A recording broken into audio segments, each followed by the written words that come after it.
मिला दिया। ओ बाबा तुमने तो हमको हीरा बना दिया। शुक्रिया शुक्रिया शुक्रिया शुक्रिया शुक्रिया शुक्रिया बाबा तेरा शुक्रिया।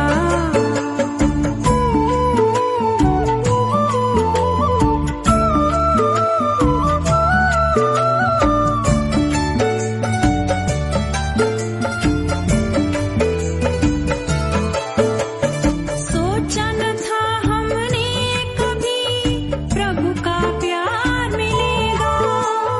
सोचा न था हमने कभी प्रभु का प्यार मिलेगा। प्रभु मिलेगा हमको प्यारा, प्रभु परिवार मिलेगा। प्रभु मिलेगा हमको प्यारा, प्रभु परिवार मिलेगा। पारावार नहीं खुशियों का खुशनुमा बना दिया। ओ बाबा तुमने तो हमको हीरा बना दिया। शुक्रिया शुक्रिया शुक्रिया शुक्रिया शुक्रिया शुक्रिया बाबा तेरा शुक्रिया।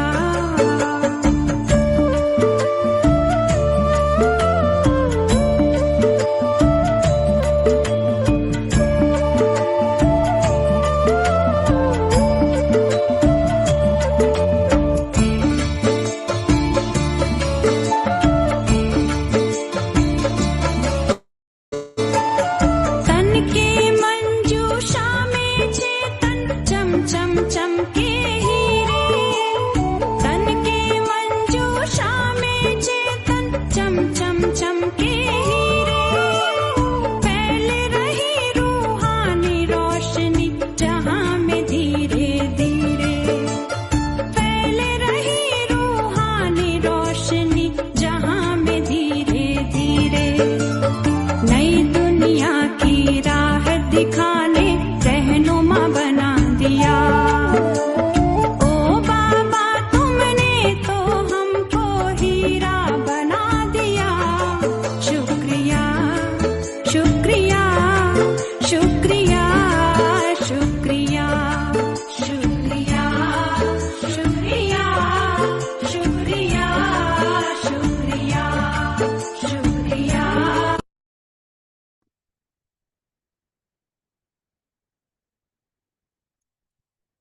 ओम शांति। महसूस कयो निराकार शिव बाबा असां सभिनी आत्माउनि खे परम धाम में वेठे वेठे बाबा प्यार वसाइनि था। पंहिंजो पवित्र किरणा असां आत्माउनि जे मथां विझनि था ऐं धीरे धीरे असां बेनूर खां कोहिनूर था थींदा वञूं। मिठड़े बाबल जा केतिरा न शुकराना कयूं जो घर वेठे असां आत्माउनि खे घर वेठे सुजाग करायो अथई। घर वेठे असां आत्माउनि खे सतो प्रधान ठाहिनि था। महसूस कयूं असांजो बि केतिरो सुहिणो स्वरूप थी वियो आहे।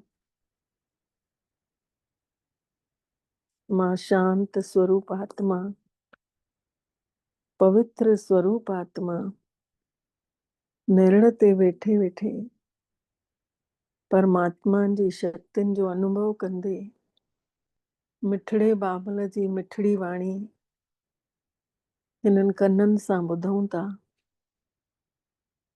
अॼु जी बाबा जी वाणी आहे 9 तारीख़ जी, 9 फरवरी 2026 जी।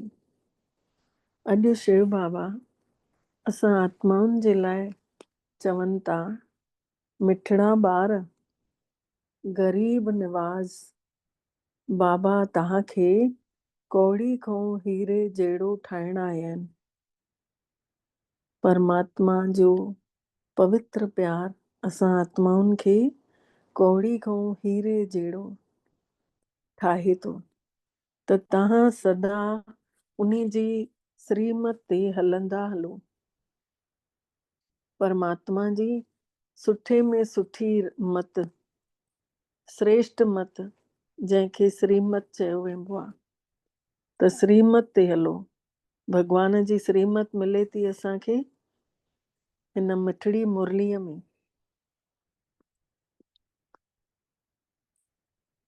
प्रश्न अॼु बाबा पुछियो अथऊं, पहिरियों पहिरियों तव्हां सभिनी खे कहिड़ो गहरो रहस्य सम्झाइणु घुर्जेव?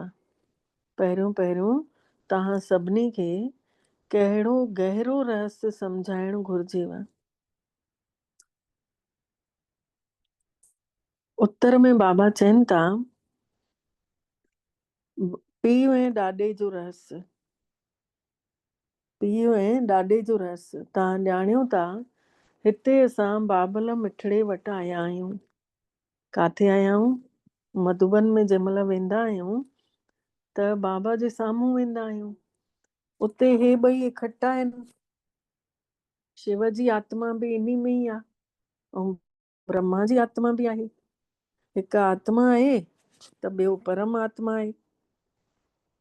ब्रह्मा बाबा जे तन में हिकु आत्मा आहे त ॿियो परमात्मा आहे।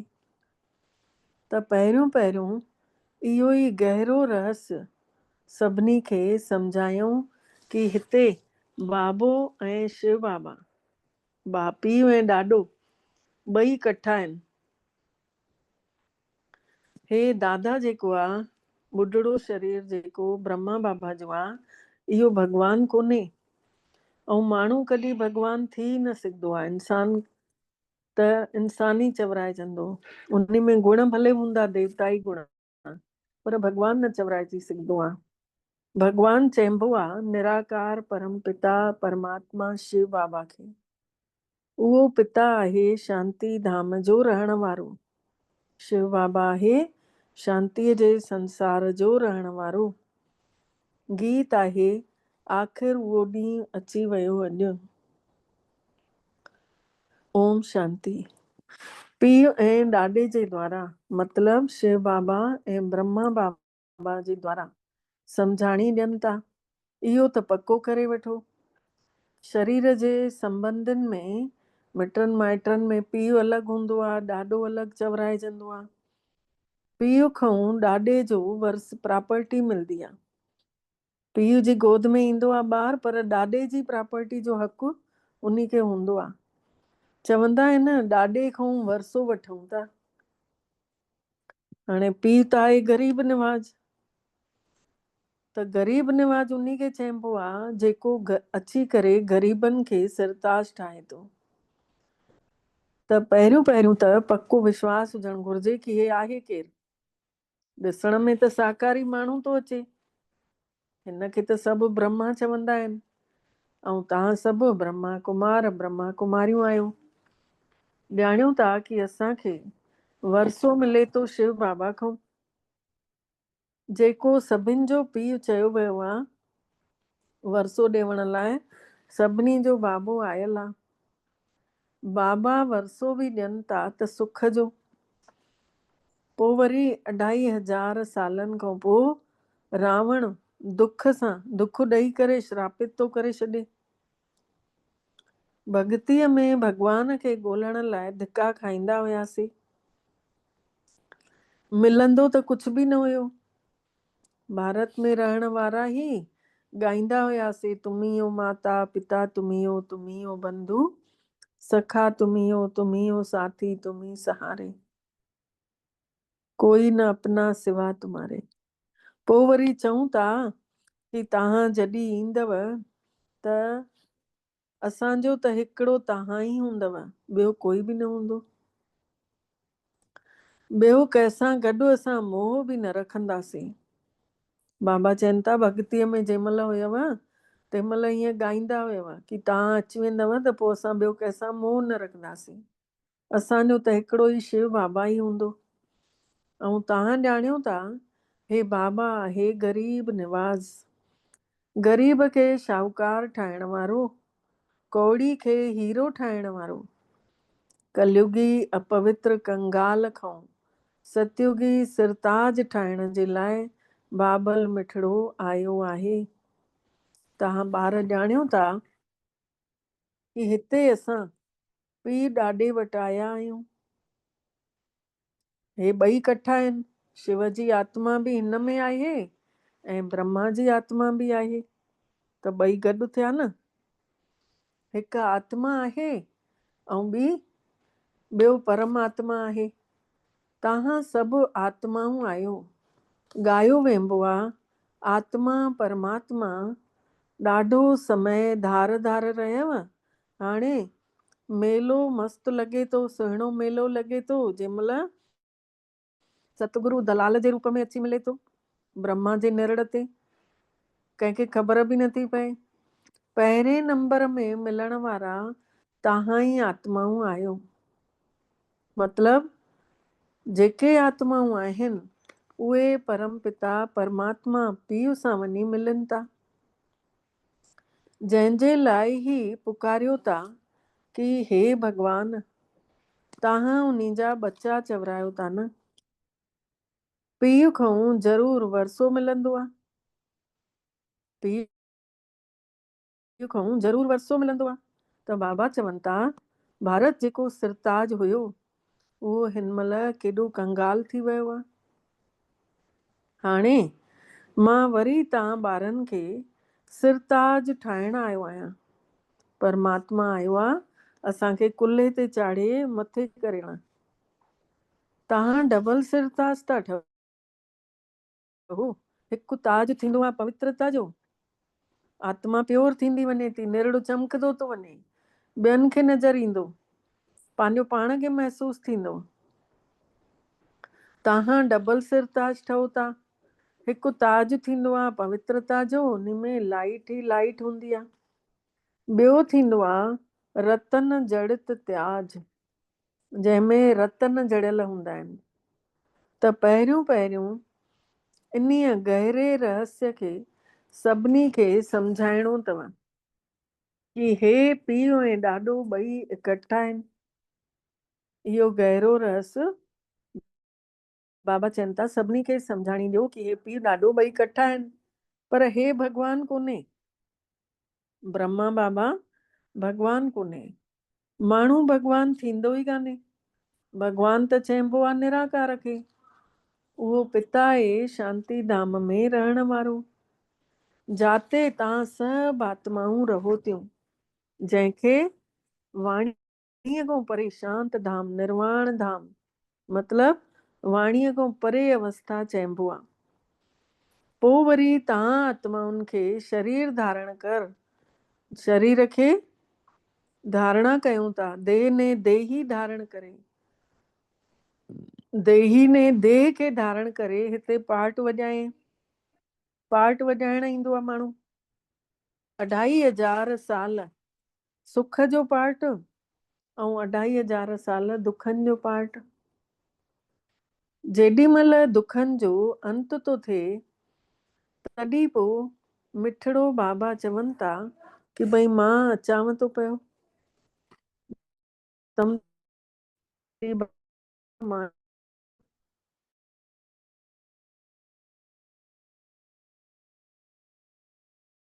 हुयो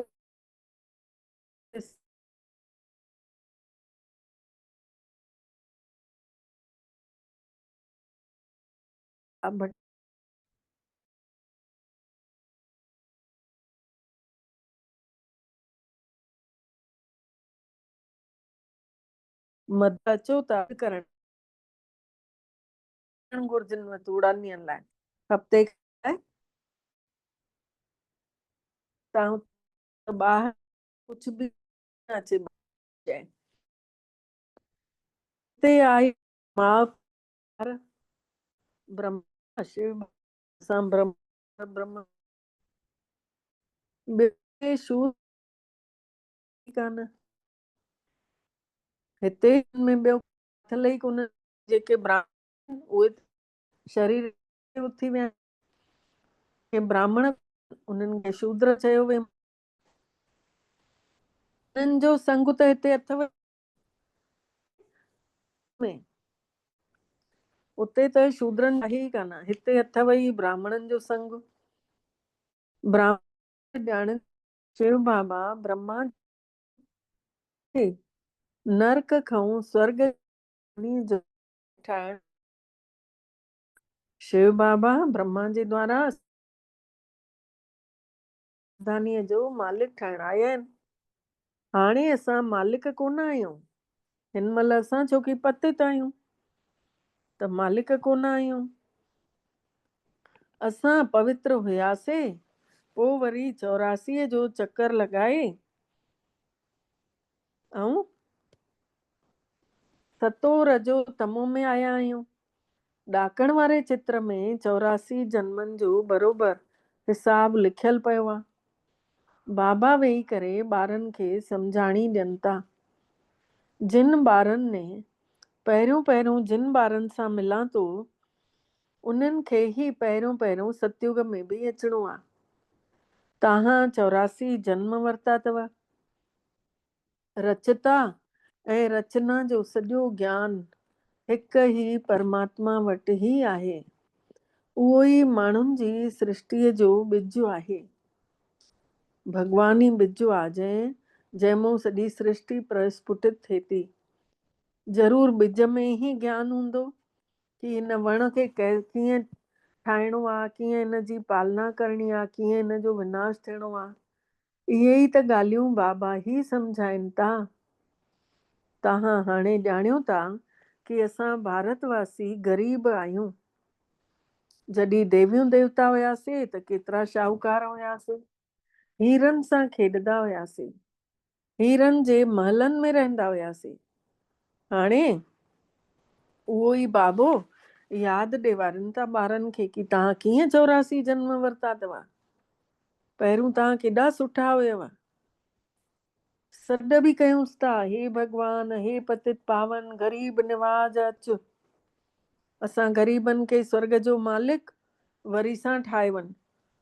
स्वर्ग में सुख केॾा हुया, हाणे ॾिसो केॾा दुख आहिनि। ॿार ॼाणनि था हिन महिल सभु अपवित्र थी पिया आहिनि। हिन महिल कलयुग जो अंत थो हले, वरी सतयुग खपे। पहिरियों भारत में हिकिड़ो ई आदि सनातन देवी देवता धर्म हुयो, हिकिड़ो ई धर्म। हाणे उहो धर्म त सभु विसरी विया, सभु पंहिंजो पाण खे हिंदू चवराइण लॻा। हिन महिल त क्रिश्चियन ॾाढा थी पिया आहिनि, छोकी हिंदू धर्म वारा ई वञी क्रिश्चियनिटी अपनाइनि था, उन धर्म में कन्वर्ट था थी वञनि। त तव्हां देवी देवताउनि जो त असली कर्म ई सुठो हुयव, श्रेष्ठ हुयव।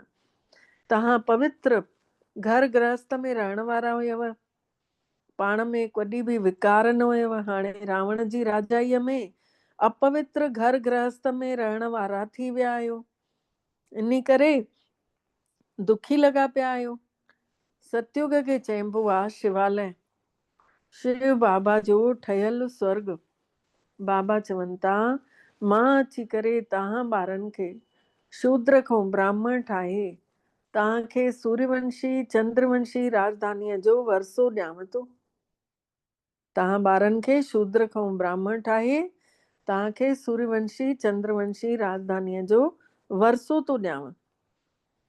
हे बाबो बि आहे त ॾाॾो बि आहे, हिन में शिव बाबा बि आहे त हे ॿुढड़ो ॾाॾो बि आहे। इन खे विसरो न।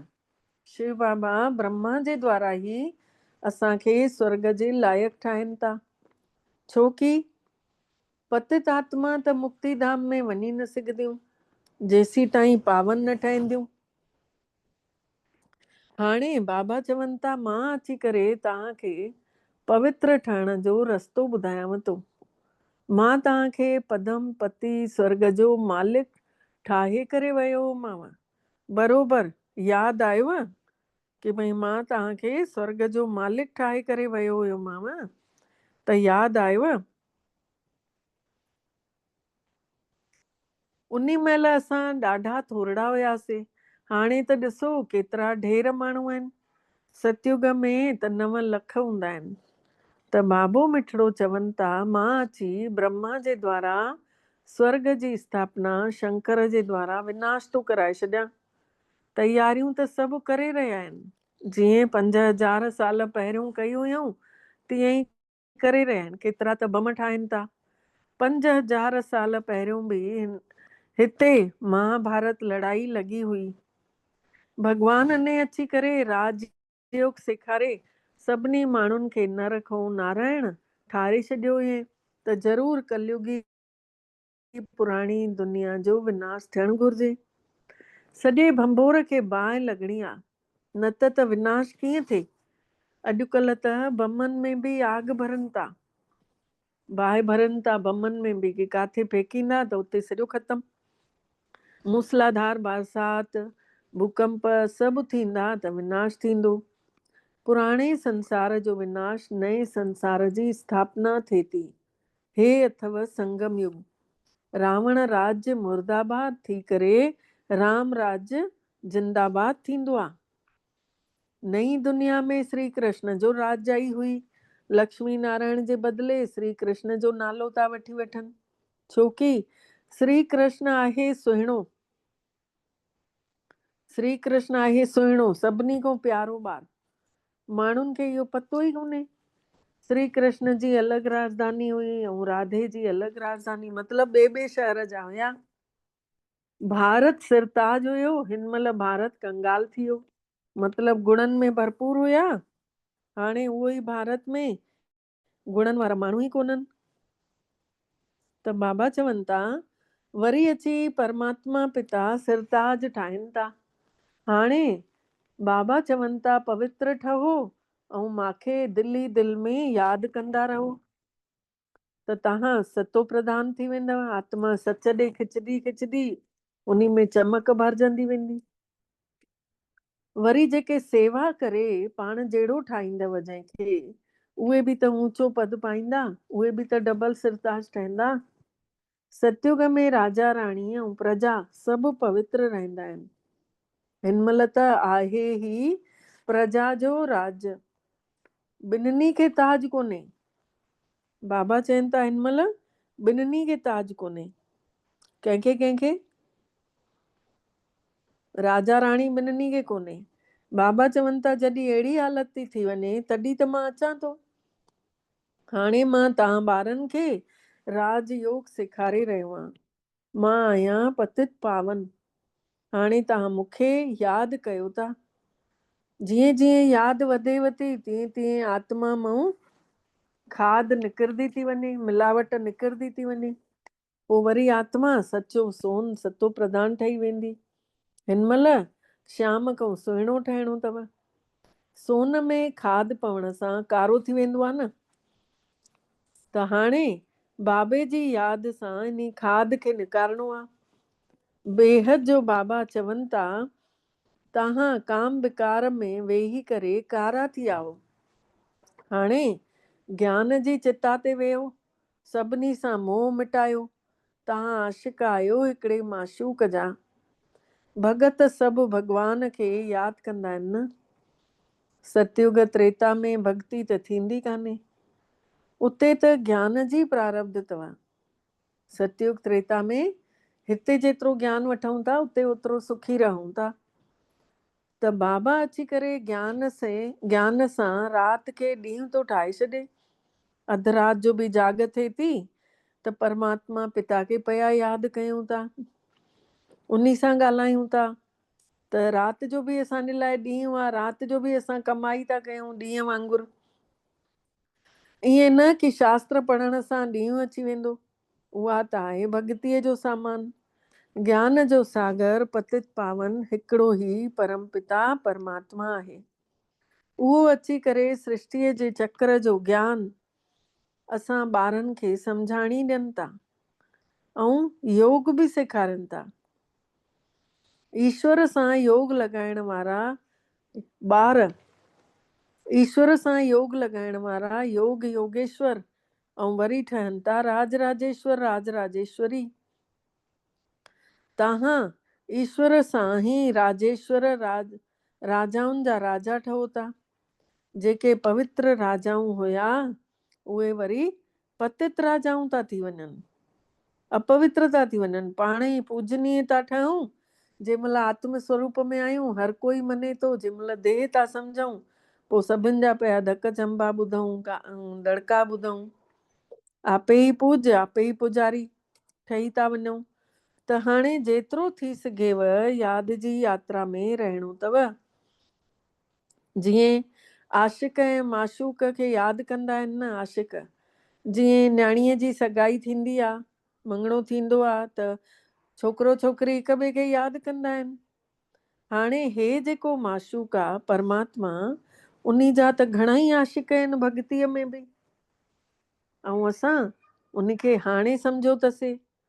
सभु दुख में जंहिंमहिल वञनि था त परमात्मा खे यादि कनि था कि हे भॻवान असांजा दुख ख़तम कर, असांखे हाणे सुख ॾे।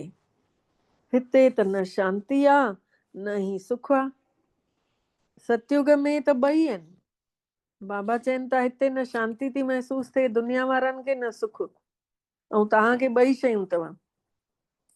हिन महिल तव्हां ॼाणियो था असां आत्माऊं कीअं 84 जो रोल वॼाईंदे आया आहियूं। पहिरियों ब्राह्मण ठहूं था, वरी पोइ अॻिते हली देवता ठहंदासीं, पोइ वरी लहंदे लहंदे क्षत्रिय चवराइजंदासीं, ऐं कलयुग जे अंत में शूद्र चवराइजंदासीं। शरीरनि में फासी था पऊं।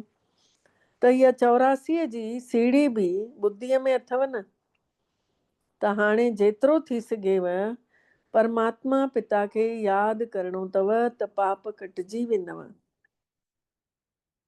कर्म कंदे बि ॿुद्धीअ में हुन बाबल मिठड़े जी यादि हुजेव। बाबा खां असां स्वर्ग जो वरसो वठूं था। बाबा खां असां सभिनी खे सुख शांतीअ जो प्रॉपर्टी मिले थी। इन करे बाबे खे बि यादि करिणो आहे त उन जे वरसे खे बि यादि करिणो आहे। यादि सां ई त पाप कटिजंदा। ऐं जेतिरो यादि कंदासीं ओतिरी पवित्र रोशनी बि असांजे अंदरि भरजंदी वेंदी, छोकी परमात्मा ख़ुशी उन ॻाल्हि ते थींदो आहे कि मुंहिंजूं ॿार मुंहिंजे ई स्वरूप में टिकियल आहिनि। खाद बि निकिरंदी वेंदी। ॿारनि खे जेतिरो थी सघे समय कढी ऐं यादि करण जो उपाय करणु घुरिजेव। सवेरे सवेर जो टाइम ॾाढो सुठो मिलंदो आहे, त इहो पुरुषार्थ करिणो आहे। भले घर गृहस्थ में रहो, ॿारनि जी संभाल बि कयो, पर हे आख़िरी जन्म पवित्र ठहो। काम विकार में पइजी करे काम विकार ते न चढ़ो। हिन महिल तव्हां ज्ञान चिता ते वेठल आहियो। परमात्मा पिता शिव बाबा असां आत्माउनि जो पिता असांखे ज्ञान ॿुधाए ॿुधाए ऊचो था ठाहींदे वञनि। हीअ पढ़ाई बि ॾाढी ऊची अथव। हिन में ॿुधी जेका आहे सोन जे बर्तन जीअं हुजणु घुरिजे, जीअं सोन जो बर्तन साफ़ सुथरो। तव्हां परमात्मा खे यादि कंदे रहंदव त सोन जो बर्तन बि ठही वेंदव। ऐं यादि विसरेव थी त पोइ वरी लोह जो बर्तन था ठही वञो, पोइ जंग थी लॻी वञेव। त बाबे खे यादि करण सां स्वर्ग जा मालिक ठही वेंदव। इहो त ॾाढो सवलो अथव। इहो त ॾाढो सरल आहे कि शिव बाबा खे यादि कयूं था त स्वर्ग जा मालिक था ठही वञूं। इन में पवित्रता मुख्य अथव।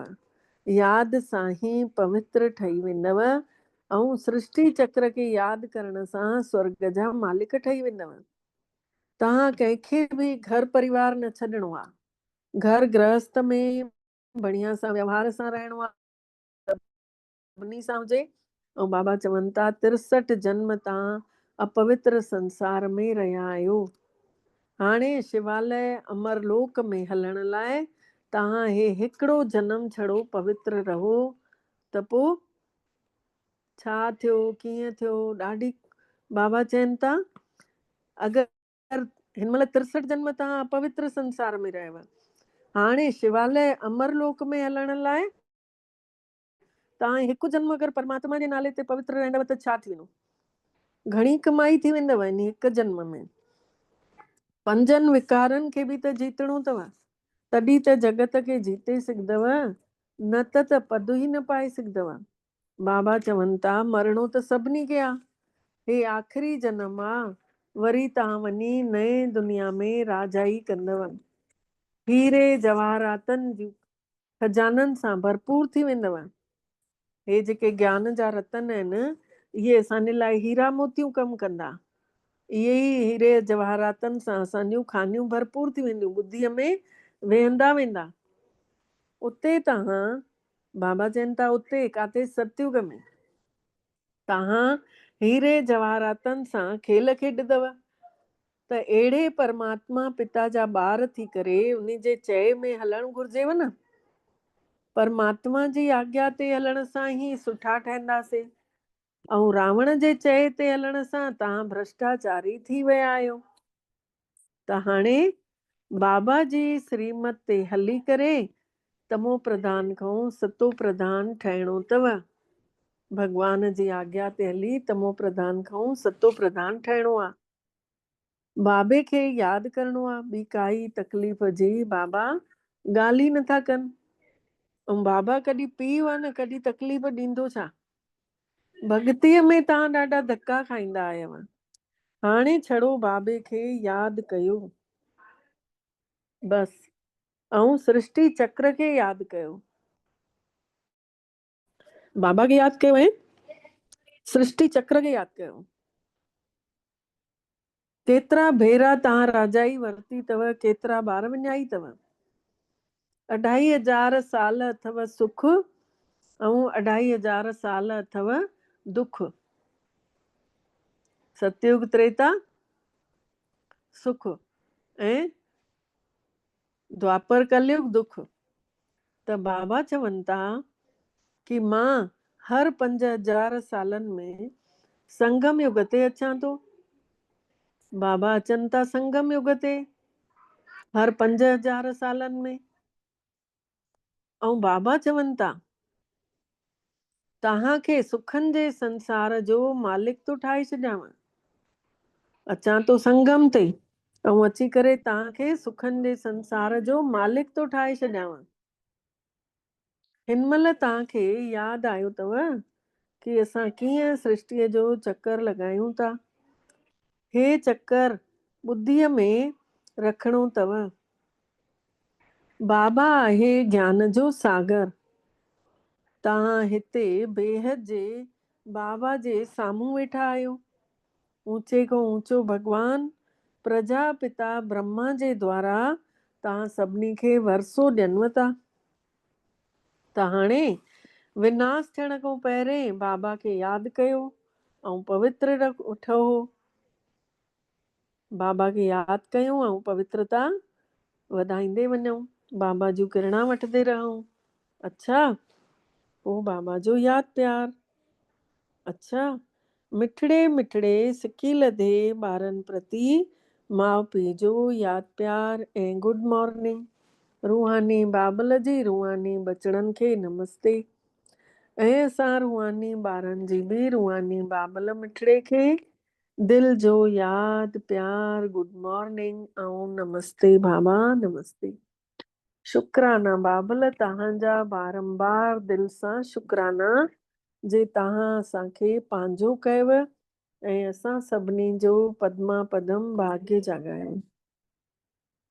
सार आहे, पहिरियों पॉइंट आहे निरंतर परमात्मा जी यादि में रहण लाइ ॿुद्धीअ खे सोन जो बर्तन ठाहिणो आहे। निरंतर लगातार बाबे जी यादि रहे, उन जे लाइ ॿुधी साफ़ थी वञे सोन जे बर्तन जी।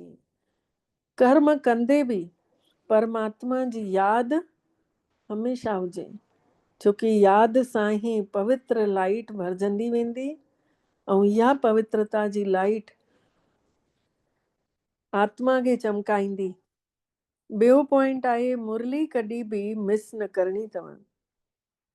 मुरली कॾहिं बि मिस न करणी आहे। हिन संसार जे रहस्य खे, रचना खे, जेको नाटक ठाहियो अथई इन खे ॼाणीणो आहे, सुठे नमूने सम्झणो आहे। भट्टी में कुझु बि ॿाहिरों जो यादि न अचेव। मधुबन वेंदा आहियूं त सम्झो सभिनि जी भट्टी थी वेंदी आहे। त बाबा चवनि था उते मधुबन में तव्हांखे ॿियो काथों जी कंहिंजी बि यादि न अचेव। अॼु जो वरदान आहे, महसूस कंदासीं बाबा मिठड़ा पंहिंजो धाम छॾे असां ॿारनि खे वरदाननि सां भरपूर करण आया आहिनि। पंहिंजो धाम छॾे हेठि लहनि था, चारों तरफ़ प्रकाश ई प्रकाश फैलाईंदे फैलाईंदे असां आत्माउनि खे शक्तिशाली वरदान था ॾियनि।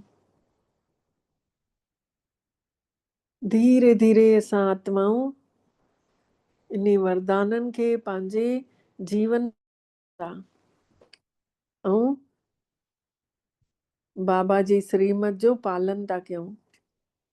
महसूस कयूं बाबल मिठड़े मथे ते अची हथु रखे ऐं नेड़ ते तिलक लॻाईं, अखियुनि में बाबा जी अखियुनि में रोशनी आयूं, हिकदमि तेज रोशनी असांजी अखियुनि में समाइजी वई। बाबा जे निरड़ तां दिव्य प्रकाश अची वियो, तेज प्रकाश मुंहिंजे निरड़ ते महसूस कयूं। इहो वरदान असां सभु पंहिंजे जीवन में आणींदासीं। वरदान आहे, पाण में हिक ॿिए जा गुण ॾिसंदे, गुणनि खे वर्णन कंदे, सुठे श्रेष्ठ संपन्न होली हंस ठहो। पाण में हिक ॿिए जी विशेषताऊं ॾिसंदे, विशेषताउनि खे वर्णन करण वारा श्रेष्ठता सां भरपूर ठहींदा वञो होली हंस। होली हंस जी विशेषता छा हूंदी आहे? उहो मोती अलॻि करे छॾींदो आहे, पत्थर अलॻि करे छॾींदो आहे। ऐं होली हंस छा कंदो आहे? गुण गुण ॾिसंदो आहे ऐं अवगुणनि ॾे ध्यानु बि न ॾींदो आहे। त डिटेल में बाबा ॿुधाइनि था, संगम युग ते हर ॿार खे ज्ञान सां काई न काई विशेष गुण ज़रूरु मिलियो अथव। इन करे होली हंस ठही करे हर हिक जी विशेषता खे ॾिसो ऐं हर हिक जी विशेषता खे वर्णन कयो। जंहिं महिल कंहिंजी कमज़ोरी ॾिसो था त सम्झणो घुरिजेव कि हीअ कमज़ोरी हिननि जी कान्हे, मुंहिंजी आहे। छोकी असां सभु हिकिड़े ई पिता जा ॿार आहियूं, हिकिड़े ई परिवार जा आहियूं, हिकिड़ी माला जा मोती आहियूं। त जीअं पंहिंजी कमज़ोरी खे ॿाहिरि न कढंदा आहियूं, कोई बि माउ पीउ पंहिंजे ॿार जी कमी कमज़ोरी कंहिंखे न ॿुधाईंदो आहे, ढकींदो आहे। ईअं ई असां ॿिए जी कमज़ोरी बि अगरि ॾिसूं था त उनखे ढकियूं, ॿिए जी कमज़ोरी खे बि कंहिंखे न ॿुधायूं। इहा आहे होली हंस जी विशेषता। त होली हंस मतिलबु विशेषताउनि खे ग्रहण करणु, विशेषताउनि मतिलबु गुणनि खे खणणु ऐं कमज़ोरियुनि खे मिटाइणु। कमियूं कमज़ोरियूं त आहिनि न, सभिनी में आहिनि। ज़रूरी त कान्हे एतिरो झटि सां संपन्न ठही आऊं, काई न काई कमी हूंदी आहे सभिनी में। त कमज़ोरियुनि खे मिटाइणु ऐं गुणनि खे खणणु, इन खे चईंदासीं होली हंस। अॼु जो स्लोगन आहे, समय खे बचाइण वारा ही तेज पुरुषार्थी ही सदा विजयी आहिनि। समय खे बचाइण वारा तेज पुरुषार्थी ही सदा विजयी आहिनि। अव्यक्त इशारे जो पॉइंट आहे कि एकता ऐं विश्वास जी विशेषता सां संपन्न ठहो, सफलता संपन्न। त जीअं मणकनि जी मोतियुनि जी विशेषता हूंदी आहे कि हिक जहिड़ा मोती माला जे हिकिड़े ई धागे में पिरोया वेंदा आहिनि, ईअं ई तव्हां सभु वैजंती माला जा मणका बि जंहिंमहिल हिकु मत हिक जे ई लगन में हिक रस स्थिति वारा हिक ई ॾेखारे में ईंदव, तॾहिं माला में पिरोया वेंदव। अगरि पाण में कंहिंजी नथी ठहे, धार धार ॿ ॿुधी अलॻि अलॻि थी वञनि, त उहे ॿी मतिलबु 16,000 जी माला जा दाणा ठही वेंदा आहिनि, जेके काथे अचण वारा हुया, हिक रस स्थिति वारा परमात्मा जे गले जी माला, ऐं पोइ वञी आख़िरीअ में 16,000 वारी माला में उन में वञी दाणो ठाहींदा आहिनि। केरु? जंहिंमें जेके एडजस्ट करे न हलंदा आहिनि, चईंदा आहिनि हिक ने चई ॿिए में मञे सम्झो उहो ॾाढो वॾो ज्ञानी आहे, सम्झ वारो आहे। अच्छा, ओम शांति। हाणे पाण सुदर्शन चक्र फेराईंदासीं, छोकी सॼी मुरली हली आहे इन सुदर्शन चक्र ते। त महसूस कयूं पिछला 5000 साल असां पूरा कयासीं। जातऊं असां 5000 सालनि जी यात्रा शुरूआत कई हुईसीं, ओॾे ई हलूं था पहिरियों परम धाम। महसूस कयूं सुनहरो ॻाढ़ो आसमान, जाते शांति जी शक्ति हिकदमि चरम सीमा ते आहे, फुल आहे शांति जी शक्ति, गहरी शांति आहे। ज्योति बिंदु मिठड़ो बाबा शांतीअ जो सागर, जंहिंजी छांव में मां आत्मा गहरी शांति महसूस थी कयां, परम शांति। मां आत्मा सभिनी वीचारनि खां मौन थी वञा, कोई वीचार नथो हले।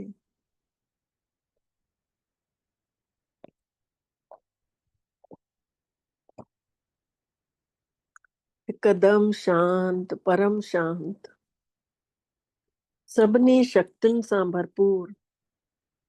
महसूस कयूं निराकार संसार में निराकार परम पिता, जाते सभु आत्माऊं चमकिन थियूं, उते असां आत्माऊं भी सभु बाबल मिठड़े वटि वञी चारों तरफ़ बाबा जे चारों तरफ़ किरणनि खे हर कोई आत्मा पकड़े वेहूं था, ऐं बाबा विच में। महसूस कयूं इहो सीन, हिक हिक किरण में गुण समायल आहिनि, अनंत गुणनि जो सागर। परम पिता हिक हिक किरण सां सभिनी आत्माउनि खे तृप्त था करनि। इहा हिक ई किरण खोड़ आहे। महसूस कयूं मुंहिंजा जन्मनि जन्मनि जा पाप कर्म कटजंदा था वञनि। भगवान जी छांव में रहंदे रहंदे मां आत्मा परमात्मा जे संग जो रंग लॻंदो थो वञे। महसूस कयूं शिव बाबा सर्वशक्तिवान ऐं मां आत्मा खे पंहिंजनि सभिनी शक्तियुनि सां भरपूर था कंदा वञनि। मां आत्मा हिकदमि प्रकाशवान थी वई आहियां, लाइट ही लाइट मुंहिंजे अंदरि समाइजी वई आहे। साइलेंस जी शक्ति मां आत्मा खे ॾाढी वणे थी। महसूस थी कयां परम धाम में शिव बाबा मां आत्माउनि खे पंहिंजे प्रकाश में भिगल महसूस था कराइनि। धीरे धीरे मां आत्मा भरपूर थी थींदी वञा, संपन्न 16 कला संपूर्ण थी वञा। हाणे पाण सभु पहुचूं था देवलोक में, जाते प्रकृति जा 5 ई तत्व सतो प्रधान अवस्था में असां सभिनी जो स्वागत था कनि। महसूस कयूं सतो प्रधान मां आत्मा मुंहिंजो सुहिणो देवी रूप आहे ऐं देवता रूप आहे। सोन ऐं हीरनि सां जड़ियल महल मां आत्मा सभिनी गुणनि सां सिंगारियल। महसूस थी कयां सुख शांति पवित्रता शक्ति। मां अनंत गुणनि सां मां भी भरिजी वई आहियां, बाबल वटि रही रही। मां आत्मा देवी देवताउनि जी मूर्तियुनि वांगुरु हिकु करो परमात्मा खे निहारियां थी, जाते सभु देवताऊं हिक ॿिए खे मुस्कुराईंदे मुस्कुराईंदे रूहानी मुलाक़ात कनि था। ख़ुशी ख़ुशी मां आत्मा जा 2500 साल पूरा था थियनि सतयुग ऐं त्रेता में। हाणे मां द्वापर काल में पहुचां थी, जाते मांखे इष्ट देवी ऐं इष्ट देवता जे रूप में पूजाऊं कनि था। भगत मुंहिंजी आरतियूं ॻाइनि था। मां भगतनि जूं सभु मनोकामनाऊं पूरियूं थी कयां। सभिनी भगतनि जा दुख ख़तम था थींदा वञनि ऐं सभिनी खे परमात्मा जा गुझा गुझा सच्चा सुख मिलंदा था वञनि। मां आत्मा इहो सफ़र कंदे कंदे हाणे द्वापर काल मां धीरे धीरे सृष्टिअ जे आख़िरी जॻह ते अची पहुचां थी, जाते सभिनी युगनि में सुहावनी घड़ी आई आहे, संगम युग जी घड़ी, जाते परमात्मा पिता पाण मुंहिंजो साथी ठही विया आहिनि ऐं मुंहिंजी जीवन रूपी गाॾी खे पाण निमित्त ठही पार कराइनि था। मां आत्मा खे शूद्र खां ब्राह्मण ठाहिनि था। महसूस कयूं जाते मां आत्मा ने पंहिंजे पिता खे सुञातो, परमात्मा जी गोद में महसूस थी कयां केतिरो आनंद था ॾियनि मां आत्मा खे। भगवान जी शक्तियूं, पवित्रता, गुण, खजाना ज्ञान जा, हिकु हिकु शइ केॾी क़ीमती आहे। मां त परम सौभाग्यशाली आत्मा आहियां। संगम युग ते मांखे अंदर ई अंदर सच्चा सुख महसूस था थियनि। मां आत्मा ब्राह्मण जे चोले में हिन महिल संपूर्ण अवस्था ताईं हलण लाइ महिनत कयां थी। धीरे धीरे हिन ब्राह्मण चोले खे छॾे उॾिरदे हलूं था फरिश्ते स्वरूप में सर्व शक्तिवान जी छांव जे हेठों पूरे विश्व ग्लोब ते वेठल बाबल मिठड़ो ऐं मां फरिश्तो सर्व शक्तिवान जी ॿार महसूस थी कयां। मां बि मास्टर सर्व शक्तिवान ग्लोब ते बीठल सुख शांतीअ जूं किरणा असां सभु फरिश्ता पूरे विश्व ग्लोब ते ॾींदे था वञूं। असांजे अंग अंग मां, अखियुनि मां, हथेलियुनि मां, पेरनि जे तिरनि मां ऐं निरड़ तां पवित्रता जी रोशनी फैलजंदी थी वञे। आत्माउनि जूं दुख, चिंताऊं, परेशानियूं, विघ्न सभु हमेशा जे लाइ ख़तम था थींदा वञनि। महसूस कयूं सॼो संसार परमात्मा जी इन्हीअ जादू, इन्हीअ चमत्कारी परिवर्तन जे करे सॼो संसार वाइड़ो पियो आहे। मां आत्मा विश्व ग्लोब तां धीरे धीरे पहुचां थी, धीरे धीरे हेठि ऐं हेठि अची मां महसूस थी कयां मां ज्ञान सां भरपूर ऐं हिन मिटीअ जे पुतले में अची फरिश्तो समाइजी वञूं था। बाबल मिठड़े जी दृष्टि वठंदे वठंदे मां आत्मा घर में बि वेठे हिन लौकिक सेवा स्थान ते परमात्मा जो असीम प्यार पंहिंजो पाण में महसूस थी कयां। मुंहिंजे मथां भगवान राजी थी वियो आहे, महिरबान थियो आहे। मां आत्मा खे पंहिंजी पवित्र दृष्टिअ सां निहाल करे थो। मूंखे अशरीरीपन जो अहसास था कराइनि। भरपूरता जी अनुभूति थी थिए। हर तरीक़े सां मां भरपूर थी थींदी वञा। महसूस कयूं मन हिकदमि शांत संतुष्ट थो थींदो वञे। भरपूर थी करे मां आत्मा खे हल्केपन जो अहसास थो थिए। हिकदमि लाइट ई लाइट ऐं माइट ई माइट।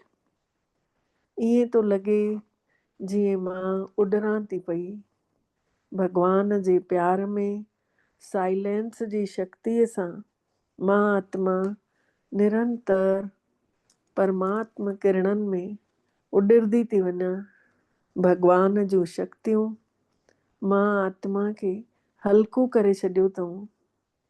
अनुभव कयूं हजार भुजाउनि वारे जी छत्र छाया असां सभिनी जे मथां आहे। जीअं छटरीअ वांगुरु सॼो छत्र ठही भगवान जूं रंग बिरंगियूं किरणा असांजे मथे जे 2 फिट मथे परमात्मा जो इहो स्वरूप अची चुकियो आहे ऐं असांजे अंदरि सतनी गुणनि खे जाॻाए थो, शरीर जे सतनी चक्रनि खे जाॻाए थो। मां आत्मा हिन तन सां हिन मन सां धन जे प्रति सर्व सुखी थी वञा। सर्वे भवन्तु सुखामया, सर्वे भवन्तु सुखमया। महसूस कयूं सॼो संसार बि जीअं मां सुखी थी वई आहियां तीअं सॼो संसार जूं आत्माऊं बि सुखी थी वञनि ऐं परमात्मा पिता खे हर कोई ॼाणे वठनि, पहचान करे वठनि। भगवान जी रहमत हर हिकु आत्मा जे मथां थींदी वञे। हर आत्मा परमात्मा जी शक्तियुनि गुणनि सां सजदी वञे। मिठड़े बाबल खे असां सभु हिन निरड़ ते वेठे वेठे शुक्राना चऊं था। मिठड़ा बाबल तव्हांजा दिलि सां शुक्राना, बारंबार शुक्राना जे तव्हां असांखे अॼु अहिड़ो अनुभव करायव ऐं असां सभिनी जो पदमा पदम भाग्य जाॻायव। ओम शांति, ओम शांति, ओम शांति। तव्हां सभिनी फ़रिश्तनि सां बि शुक्राना। सभिनी खे ओम शांति।